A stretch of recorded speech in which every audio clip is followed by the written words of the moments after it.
Assalamualaikum warahmatullahi wabarakatuh. Ketemu lagi bareng saya Sela Good ya. Pastinya di rubrik kita Tanya Dong Dok. Luar biasa dan pastinya di kesempatan kali ini kita akan bersama ya seorang dokter yang pastinya akan membahas. Nah, yang masih familiar ya di telinga sahabat Lagorojo pastinya kanker prostat ya, pastinya bersama Dr. Ardi Santoso SPU, spesialis bedah urologi. Selamat siang Dok. Selamat siang. Sehat Dok ya? Alhamdulillah. Alhamdulillah sehat ya. Dan pastinya juga untuk teman-teman semua jangan lupa untuk selalu like, comment, and subscribe ya. Jangan lupa ya. Sekali lagi untuk sahabat Lagorojo dimanapun kalian berada, pokoknya kita akan menjawab banyak pertanyaan nanti ya seputar mitos atau fakta juga seputar kanker prostat pastinya bersama Dr. Ardi Santoso SPU. Oke, dan jangan lupa untuk jadwal Dr. Ardi Santoso ini setiap hari Selasa ya Dok ya. Selasa, Kamis dan juga Jumat. Jangan lupa di lokasinya ada di Gedung Katelia lantai 1 ya. Sekali lagi untuk jadwal Dr. Ardi Santoso itu ada di hari Selasa, Kamis, Jumat dan di Gedung Katelia lantai 1.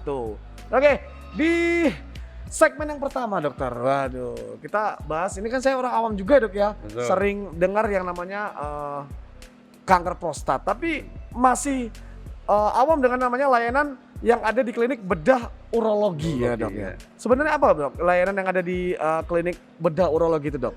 Iya, sebetulnya bedah urologi ini memang cukup luas, Ya.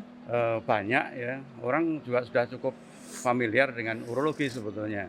Karena sehari-hari terutama di Indonesia ini kasus-kasus urologi memang sangat banyak khas negara tropik. Misalnya batu saluran kencing. Ya, di mana-mana orang pasti tahu di Indonesia pasti banyak batu saluran kencing. Termasuk itu dari ginjal sampai ke penis. Ginjal sampai ke penis Dok ya? Ya, sama saluran kencing wanita. Itu bidangnya dari urologi.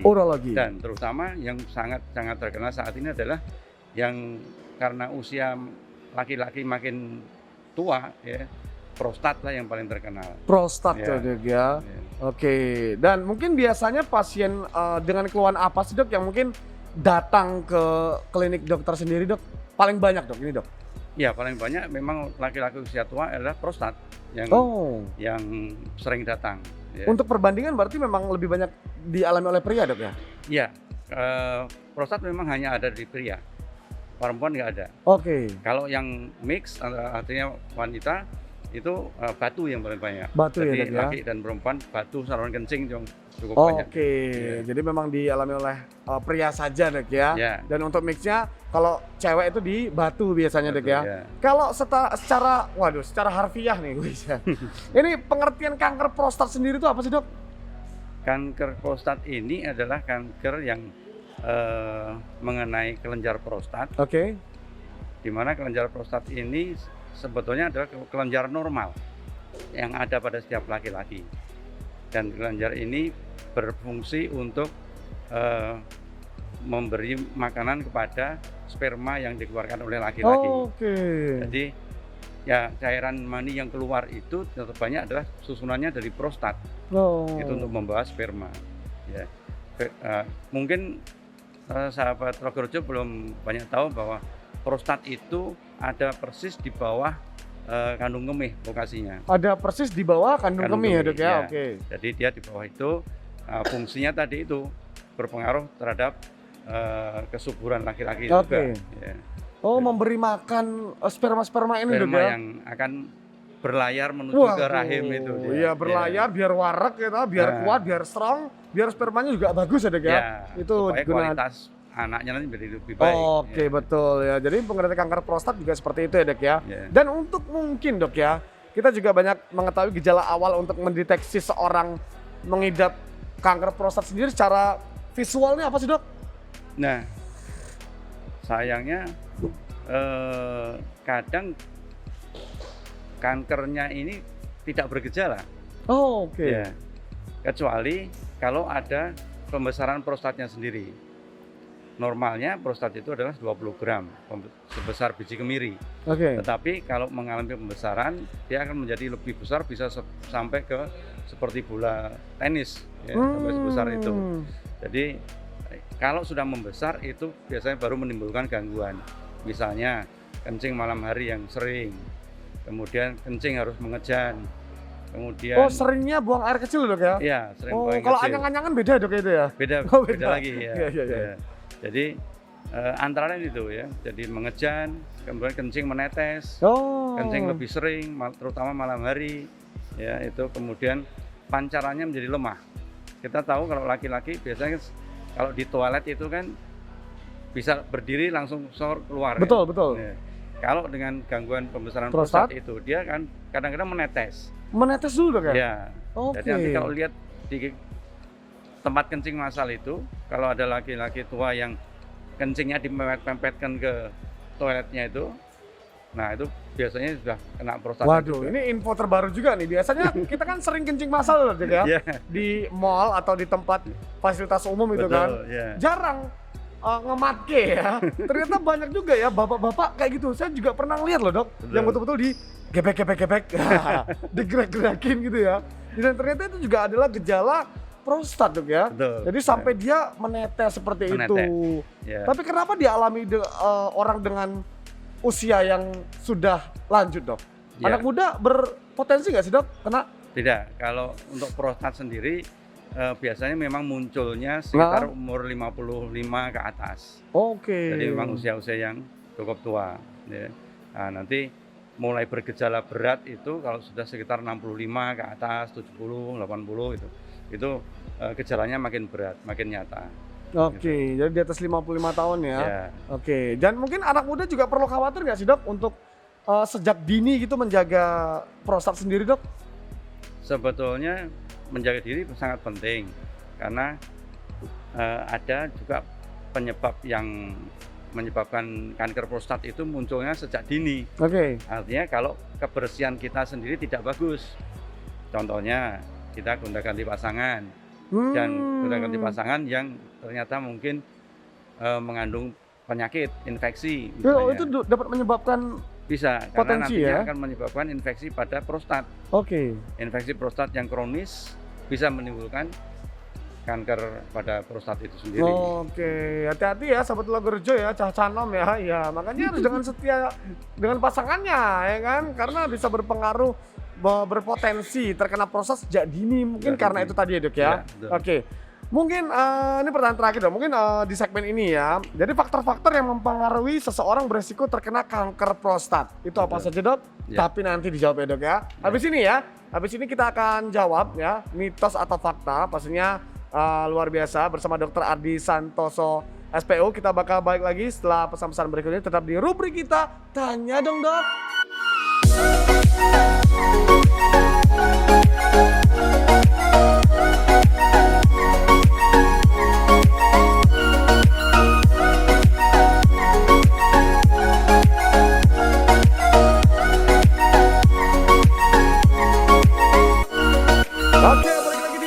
Kita Tanya Dong Dok bersama saya Sheila Good, pastinya bersama Dr. Ardi Santoso SPU ya dok ya. Kita masih membahas dok seputar kanker prostat. Wah, tapi ini agak seru karena kita akan membahas yang namanya mitos atau fakta. Dan setelah saya berikan pertanyaan, dokter hanya menjawab mitos atau fakta. Satu aja dok, kalau nggak mitos fakta gitu dok ya. Dan apa ya nih ya, bentar dulu. Nah ini nih ya, jadi banyak sekali ya di masyarakat tuh isu-isu yang terkuak gitu kan soal prostat ini ya. Dan salah satunya ini dok, mitos atau fakta di masyarakat beredar bahwa masturbasi bisa memicu kanker prostat. Mitos.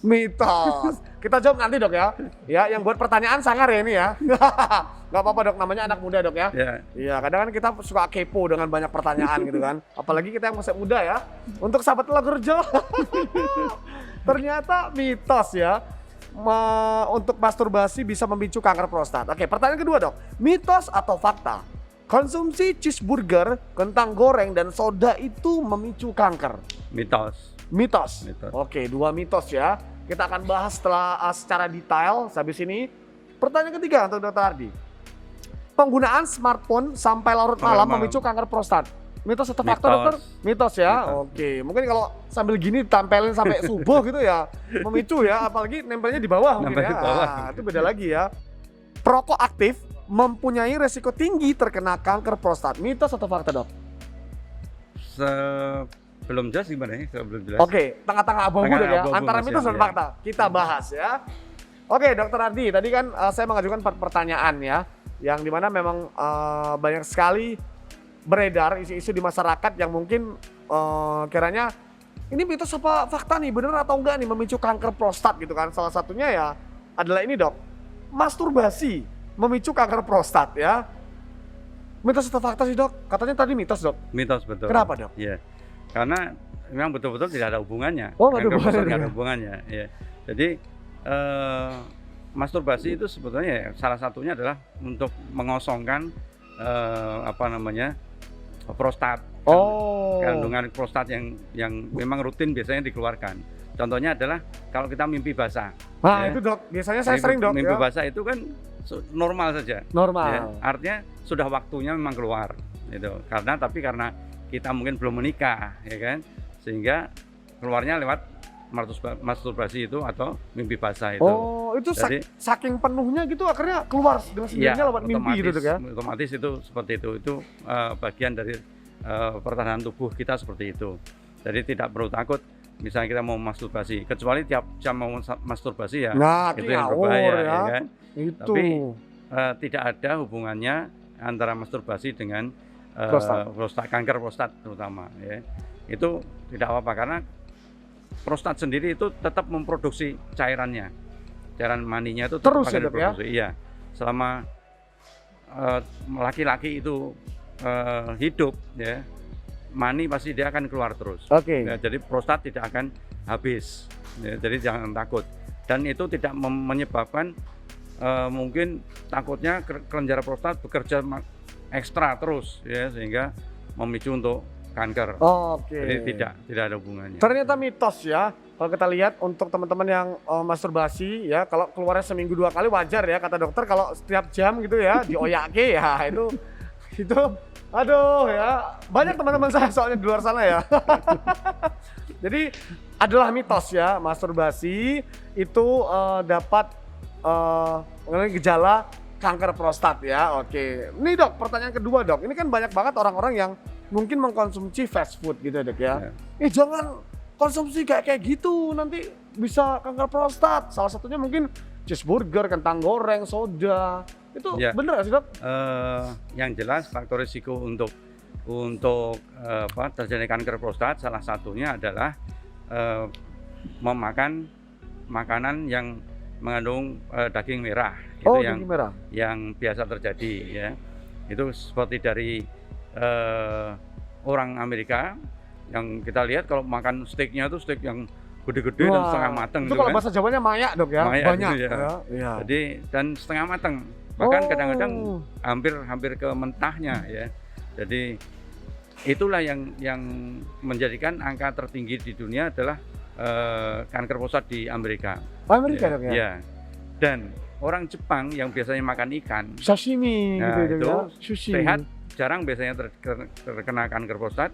Tapi begitu dia migrasi ke Amerika, mengikuti pola hidup orang Amerika, menjadikan angka kanker prostatnya tinggi di orang-orang Jepang itu sendiri. Jadi terjadi perubahan makanan. Pola itu gitu, tadi, Dok ya. Tapi kalau kita misalnya makan ya, seperti cheeseburger, soda segala macam kan tidak juga tiap hari, atau mungkin di sini terutama ya. Di sini di Indonesia bukan makanan utama. Bukan habit kita lah, Dok, bukan habit gitu kita ya. Meskipun anak-anak sekarang mulai banyak seperti itu buat sangunya itu. Tapi secara langsung hubungan itu tidak ada. Jadi yang jelas tapi makanan-makanan yang mengandung daging merah itu tadi yang paling banyak. Yang paling cenderung berpotensi ya untuk mengakibatkan kanker prostat ya. Makanya paling enak memang warteg, Dok ya. Udahlah ya, disyukuri aja makan warteg gitu kan. Nasi Padang yang betul-betul kayak gulai-gulai itu juga berbahaya nggak sih, Dok? Ya, tapi kan itu matang. Kalau kita masak itu biasanya kan matang. Beda dengan steak itu kan orang hampir mentah, setengah matang. Karena memang rasanya memang dagingnya tuh juicy-nya itu di situ kan. Iya, Rasa, betul. ya. Untuk merasakan Jadi, juicy-nya di situ, Dok, Nah, ya. Jadi tapi pola itu, yang seperti itu ya, Dok, itu yang harus sangat berbahaya. berbahaya, ya. Oke. Daging matang lah yang lebih enak. Meskipun kalau kita makan steak, daging yang matang ya kayak empal gitu. Nah, nggak kayak enak. empal bener, Dok. Mendingan matang kayak sate kambing, Dok, ya. Ya, Malah enak itu, pakai kecap, pakai lombok, gitu. Oh. Dok, mungkin ini, Dok, pertanyaan ketiga nih, Dok, ya. Mungkin penggunaan smartphone nih ya. Menggunakan smartphone sampai larut malam itu memicu kanker prostat nggak sih, Dok? Karena mungkin menelpon atau apa ya, video call atau melihat layar terlalu berlebihan dari jamnya itu ya. berpengaruh nggak, Dok? Ya, itu memang dari sejak adanya smartphone itu mulai banyak orang yang memikirkan efek dari penggunaan itu. Ya, contohnya yang orang sekarang ini kan tidak bisa lepas dari handphone ya, Wah, iya, terus Dok. semuanya sampai malam, tengah malam masih pakai handphone terus. Tetapi sebetulnya kalau itu radiasi yang mengarah ke arah prostatnya sih enggak. Ya. Dari penelitian memang katanya ada yang kanker otak, gitu. Tapi itu jauh dari prostatnya sendiri. Oke. Jadi tidak ada hubungannya juga itu. Jadi, Sangat jauh ya, Dok, ya? sangat jauh, mitos sih sebetulnya. Mitos. Iya. Kecuali kalau kamu charger handphone kamu taruh di bawah gitu kan. Nah, itu. Nah, yang ditempelkan. Nah, ditempelkan. Niatnya mungkin Tapi- buat angkat-angkat tuh, Dok, Ya. ya. Malah Tapi itu meledos. pun sebetulnya juga nggak berpengaruh banyak. Iya. Tidak seharian dia nempel di situ juga. Ya kan? Oke. Ya. Luar biasa nih ya penjelasan dari Dr. Ardi ya. Jadi sekali lagi untuk penggunaan smartphone sampai larut malam itu mitos untuk memicu kanker prostat ya. Kecuali itu tadi ya mungkin di charger tempel bawah ya. Terus digubet-gubet ya, Dok, ya. Nah, itu kan panas ya, nanti anget ya. Oke. Selanjutnya yang terakhir, Dok, ya. Mungkin perokok aktif itu mempunyai resiko tinggi nggak sih, Dok, untuk terkena kanker prostat ya? Kita tahu kan di rokok itu sudah tertera ya, merokok dapat menyebabkan bla bla bla bla bla. Betul. Benar nggak sih, Dok? Jadi kalau perokok itu yang terutama kena adalah paru, kanker paru. Paru, Itu sudah ya. jelas ya. Dan beberapa keganasan lain ya, tenggorokan segala itu yang berpengaruh. Sedikit sih memang penelitian mengenai efek rokok dan kanker prostat. Itu nggak begitu banyak. Mungkin karena yang utamanya meskipun rokok itu berpengaruh di tubuh juga selain paru-paru itu, tapi jarang orang yang perokok aktif itu terkena kanker prostat. Ya. Jadi itu pun sampai sekarang ya itu belum ada bukti yang valid untuk mengatakan bahwa perokok itu terkena kanker prostat. Oke. Kalau kanker paru-paru, iya. Kalau paru Itu jelas. jawabannya iya ya, Dok, ya, Jelas, karena iya. langsung ya, Dok, ya. Langsung, ya. Dan itu nikotin juga langsung mengenai. Tapi kalau ke prostatnya sendiri sampai sekarang ya meskipun itu sedikit penelitiannya atau mungkin karena terlalu sedikit kasusnya yang juga nggak banyak penelitian mengenai itu. Oke. Jadi sudah. mungkin bagi perokok ya masih aman sih untuk kanker prostatnya. Iya. Tapi kalau paru itu pasti, paru, Dok, ya. ya. Itu, Oke, ya. itu adalah pilihan ya untuk kalian yang memilih menjadi perokok aktif atau pasif ya. Ya. Oke. Nanti kita balik lagi di segmen selanjutnya, pastinya bersama Dr. Ardi Santoso ya. Sekali lagi buat sahabat Logrojo dimanapun kalian berada, jangan lupa tonton sampai habis ya, karena ini ilmu banget ya. Pastinya di rubrik kita Tanya Dong, Dok.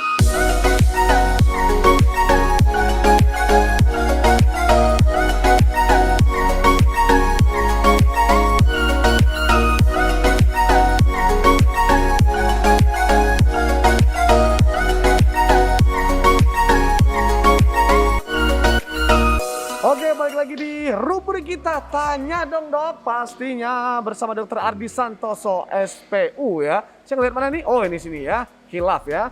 Oke, dan pastinya membahas tentang kanker prostat. Tadi sudah dijawab juga oleh Dr. Ardi. Mitos atau fakta, beberapa isu yang berkembang di masyarakat ternyata banyak sekali yang mitos ya. Salah satunya mengkonsumsi fast food itu ternyata juga mitos ya. Menjadi perokok itu juga antara mitos dan fakta gitu kan. Dan kita berada di segmen yang terakhir, Dokter, di segmen yang ketiga, Dr. Ardi. Mungkin pertanyaannya adalah, mungkin apa sih yang bisa dilakukan untuk mencegah kanker prostat itu sendiri, Dok? Ya, karena sebetulnya penyebabnya sendiri juga masih belum jelas. Semua kanker saya kira penyebabnya masih belum jelas. Hanya ada faktor predisposisi atau faktor risikonya itu yang bisa kita hindari, ya. Jadi kalau untuk mencegah sendiri ya lifestyle aja yang kita itu. Lifestyle. Jadi ya. kalau tadi seperti saya katakan, misalnya daging merah ya, yang ya kalau kita mengonsumsi jangan terlalu berlebihan, ya kan. Kemudian berlebihan pun takutnya kalau di Indonesia boros, Dok. boros juga. Boros tiap hari makan daging merah ya. Iya dong. Kemudian banyak mengkonsumsi sayur. Ya. Kemudian buah tomat, wortel, gitu. Memang seperti buah merah yang tomat itu dia mengandung lycopene yang memang ada anti kankernya prostat itu, ya. Jadi itu yang lifestyle itu yang kita rubah. Kemudian tadi seperti faktor risiko yang mengatakan berganti-ganti pasangan dengan terinfeksi, ya kan. Itu bisa dirubah juga kita lifestyle-nya. Betul. Supaya jadi pola hidup itu adalah dasar ya yang menjadi itu yang penting. Iya, ya. betul. Itu artinya faktor untuk pencegahannya, ya. Selama ini yang jangan sampai sebetulnya sakit itu jangan sampai berobat, ya. Sebaiknya orang sehat. Orang sehat itu kan lebih bagus. Prinsipnya adalah sehat, Dok, ya. Iya, jadi jangan sampai seperti ini, misalnya di COVID ini kan orang pada sakit ramai berobat kan, akibatnya rumah sakit penuh. Demikian pula pada kasus-kasus kanker prostat, sebaiknya jangan sampai terkena dulu, ya. Meskipun kita tidak tahu penyebabnya apa, tetapi kita paling tidak beberapa faktor risiko tadi kita bisa hindari. Ya, lifestyle itu. Nah, karena kanker prostat itu terjadinya pada usia-usia yang sudah cukup lanjut, ya, ada baiknya seperti apa yang kita sediakan fasilitas di Trogorejo, bahwa umur 55 tahun itu sudah harus mulai berhati-hati. Aware lah, Dok, ya. Nah, aware-nya bagaimana? Kita ada layanan di sini yang bisa kita lakukan adalah melakukan pemeriksaan USG. Itu tadi ya, Dok, ya. Jadi yang ditawarkan sama SMC Trogorejo juga ada untuk check up dan penjagaan kanker prostat, ya, Dok, ya. Terutama USG yang dilakukan melalui dubur. USG lewat dubur itu kan? Ya, lewat dubur. Itu geli itu pasti itu. Karena apa? Prostat itu letaknya dekat sekali dengan dubur. Baru tahu saya, Dok. Nah, bersebelahan persis, ya. Jadi itu nanti kita bisa lebih jelas ukuran prostatnya berapa, ada nggak tanda-tanda kankernya, ya. Jadi itu untuk yang penunjang, ya, pemeriksaan penunjangnya salah satu itu. Kemudian laki-laki 50 tahun ke atas yang mempunyai gejala, yang seperti saya sebutkan tadi itu gejala yang sulit kencing, kemudian malam hari sering kencing, setelah itu memeriksakan diri ke Trogorejo. Akhirnya aware sama diri sendiri, Dok, ya. Itu untuk sahabat Trogorejo barangkali mungkin yang setiap malam sering sekali untuk buang air kecil, Dok, ya. Terus kalau di toilet ngelihat ada yang gelagar-gelagar gitu, netes gitu, itu juga berbahaya. Berbahaya. Jadi itu lebih baik memeriksakan diri, karena dokter urologi nanti akan memeriksa colok dubur. Sogok itu. Dubur. Ya, colok dubur. Nggak usah malu, nggak usah takut, ya. Nggak usah malu, nggak usah takut tuh, ya. Relax saja, nikmati pemeriksaannya, ya kan. Relaxnya gimana, Dok, caranya, Dok? Kita kan deg-degan kalau orang ngomong, Dok, ya. Kalau kita itu pakai alat, Dok, ya, seperti ya? Enggak, pakai jari. Itu yang disebut DRE, ya. DRE itu Digital Rectal Examination. Ya, jadi dengan jari, ini dokter urologi udah paham nih, jari ini sakti. Ya. Jadi dia bisa mengetahui nih, ini kemungkinan ada kanker. Ya. Jadi kita melakukan colok dubur yang karena prostat itu sebelahnya dubur persis, sehingga kita bisa tahu. Itu secara secara visual itu bisa apakah merasakan ada yang berbeda di setiap dubur manusia atau gimana sih, Dok? Visual nggak bisa, tapi taktil, ya. Jadi perabaan kita. Perabaan kita mengasosiasikan bahwa waduh, ini. Jadi dokternya juga menikmati juga nih pemeriksaannya, ya kan? Ini ada istilahnya nodul. Nodul itu artinya prostatnya itu biasanya lembut. Ya, prostat normal itu seperti ini. Nih. Nah, agak empuk gitu ya. Kalau sudah akut? Nah, kalau ada tanda kankernya biasanya keras seperti ini. Oke dok. Nah, ini keras-keras. Jadi dia tonjolan keras, besarnya tidak merata, ya berbenjol-benjol. Itu nanti si dokter pasti akan, wah ini kemungkinan ada kecurigaan kanker prostat. Nah itu kemudian ditindaklanjuti dengan pemeriksaan USG yang lewat dubur tadi atau TRUS namanya, TRUS, transrektal ultrasonografi. Ya, jadi itu dia nanti untuk memperjelas. Ya. Nah setelah itu nanti ditunjang juga kalau memang ada kecurigaan, ditunjang dengan pemeriksaan laboratorium namanya PSA. PSA. Ya, Prostatic Specific Antigen. Jadi itu PSA itu kandungan spesifik untuk prostat.